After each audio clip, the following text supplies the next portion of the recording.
नमस्कार दोस्तों, कैसे आप सब। दोस्तों, हमने कुछ पहले इडियम्स एंड फ्रेजेस डिस्कस किए थे।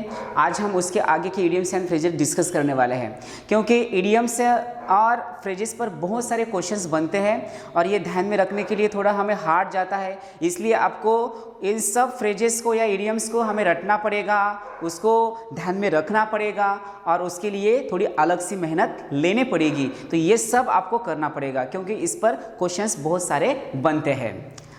दोस्तों, अगर आपने हमारा चैनल सब्सक्राइब नहीं किया है तो आने वाले सभी वीडियोस देखने के लिए आपको हमारे चैनल को सब्सक्राइब करना पड़ेगा।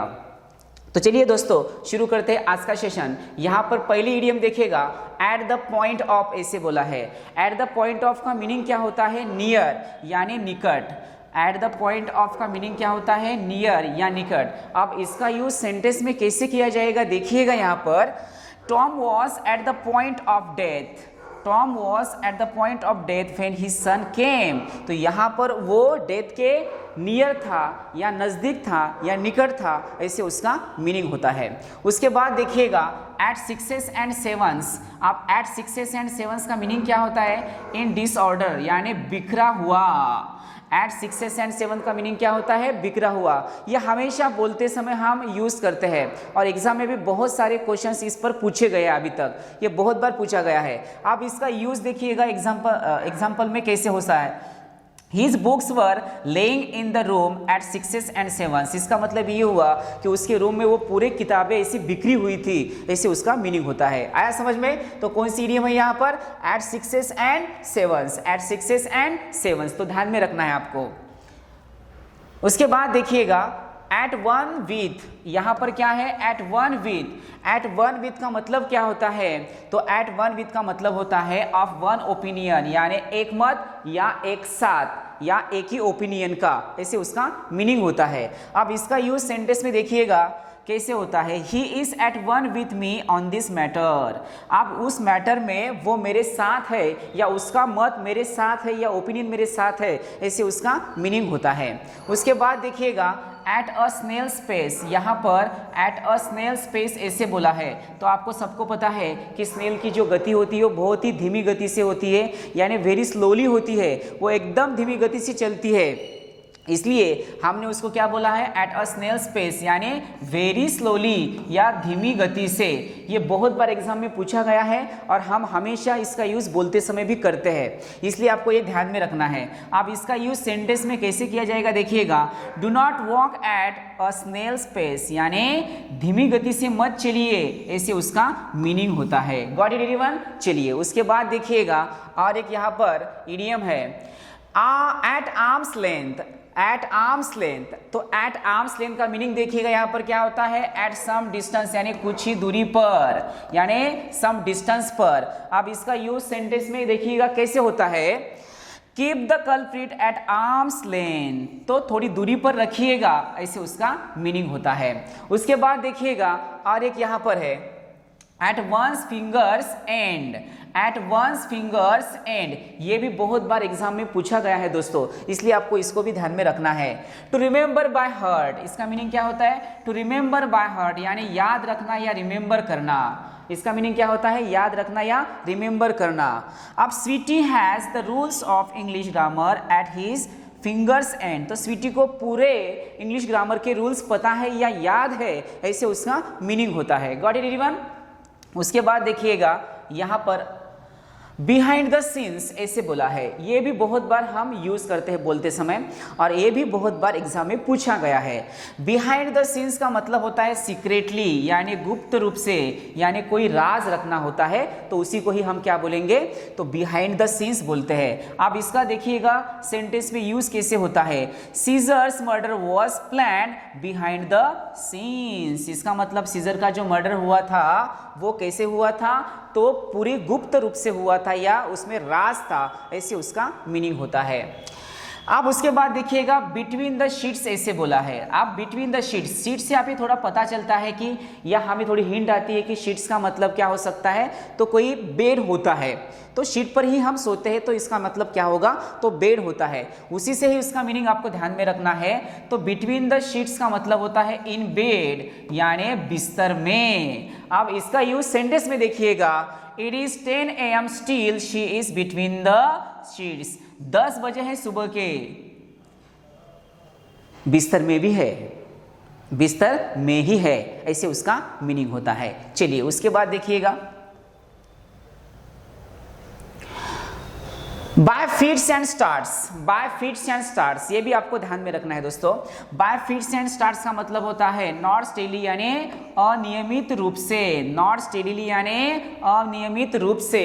आप इसका यूज सेंटेंस में देखिएगा, Tom takes exercise by fits and starts, यानी वो एक्सरसाइज डेली नहीं करता है तो अनियमित रूप से करता है, यानी उसके एक्सरसाइज में गैप होता है, ऐसे उसका मीनिंग होता है।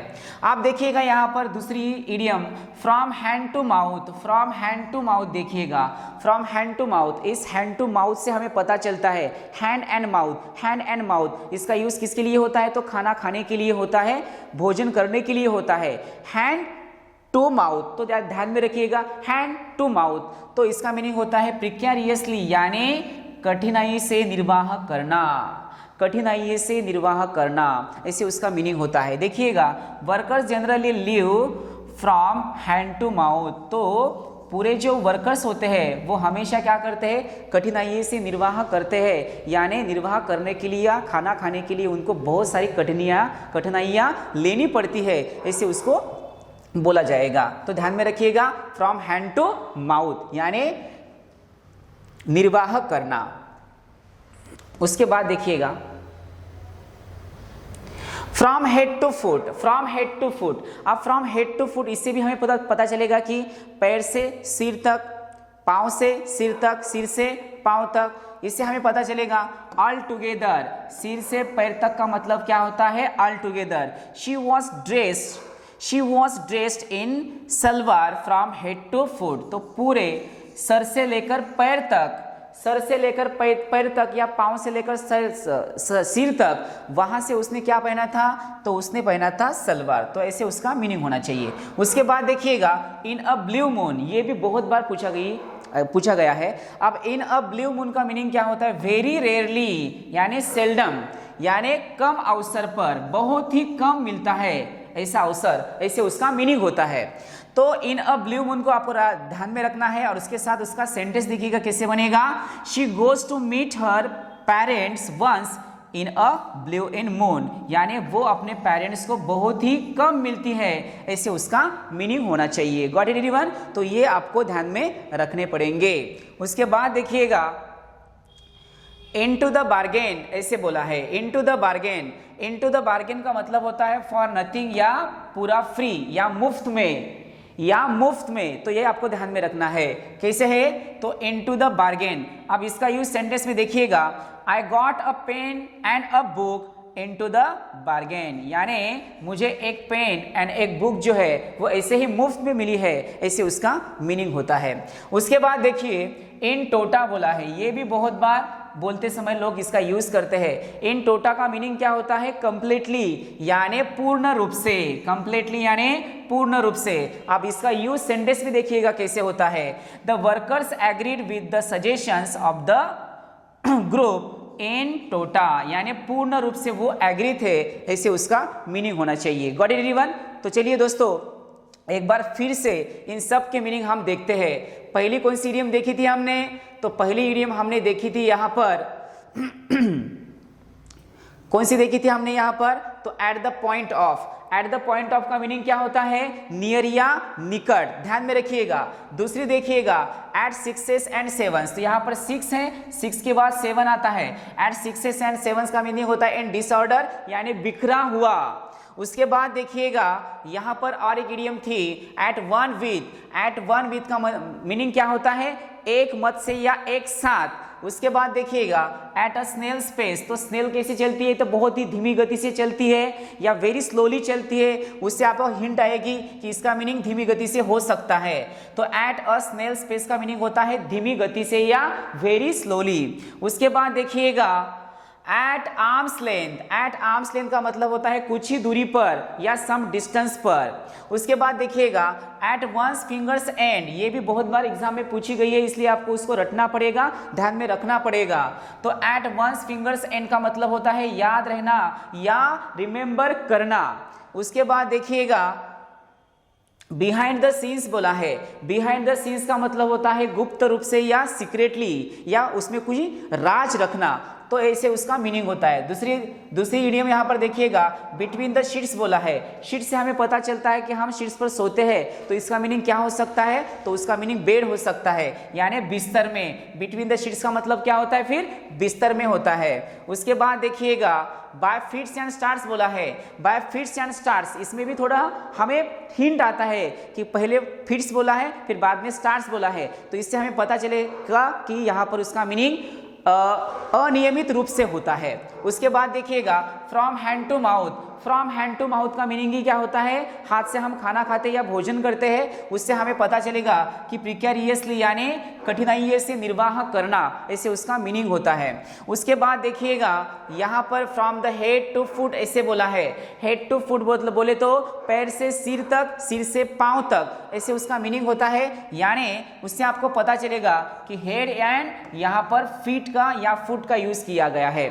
उसके बाद देखिएगा इन अ ब्लू मून बोला है, इन अ ब्लू मून का मतलब क्या होता है, तो कम अवसर पर या वेरी रेयरली, तो ये आपको ध्यान में रखना है। कौन सा मून होता है, तो यहाँ पर ब्लू मून होता है। उसके बाद देखिएगा हमने लास्ट में देखा था into the bargain, into the bargain का मतलब होता है मुफ्त में, और लास्ट वन देखिएगा इन टोटा बोला था, इन टोटा का मतलब होता है कंप्लीटली या पूर्ण रूप से।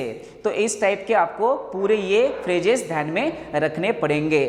चलिए दोस्तों, अगर आपने हमारा चैनल सब्सक्राइब नहीं किया है तो प्लीज़ आने वाले सभी वीडियोस देखने के लिए आपको हमारे चैनल को सब्सक्राइब करना पड़ेगा। तो दोस्तों यहाँ पर हम रुकते हैं, फिर मिलते हैं एक नए कंसेप्ट के साथ, एक नए वीडियो के साथ। तब तक के लिए tata bye bye, see you, take care.